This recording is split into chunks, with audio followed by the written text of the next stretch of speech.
During their first month deployed in Afghanistan, a group of soldiers from the Alpha Company, 112 Battalion, made friends with an adorable stray pup named Bear.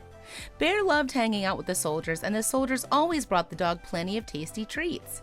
Unfortunately, Bear wasn't allowed on the base, and so the soldiers took turns bringing food to the dog. Bear almost became like a therapy dog. After a tough day, petting the dog always helped relax the soldiers.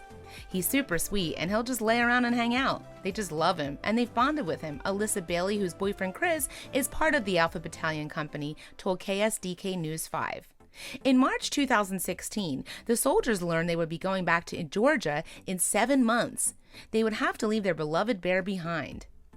The soldiers quickly decided they needed to get Bear to the U.S., and they didn't want to leave their best buddy in Afghanistan. It's very expensive to bring a dog back from Afghanistan. It costs almost $4,000, and the vaccinations they need cost more. The soldiers knew they were going to need help if they were going to bring Bear home with them.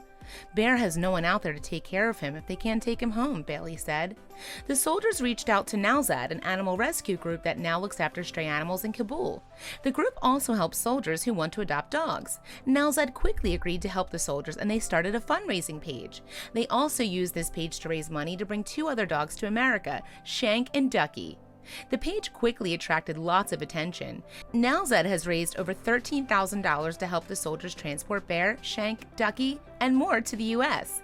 The soldiers still have one big thing to figure out. When Bear gets to America, which soldier is going to take him home? Alyssa Bailey says that her boyfriend Chris is hoping he'll be the one. Chris wants to keep him, but there are other people who want him too, she said. Chris isn't the only one who wants to give Bear a forever home. Karina Garnett says her husband is also interested. "I've heard he's very loving, and I think he's kind of old too," said Karina, "but he sounds like the sweetest dog." The soldiers have 7 months to figure it out. Maybe they'll find a way to share custody of him. Still though, the most important thing is that the soldiers have successfully raised the money they need to get Bear home. The soldiers are so happy that Bear is going to the U.S. Bear is a sweet dog who has brought the soldiers of Alpha Company 121 Battalion tons of joy during difficult times. Please share this with your friends and family.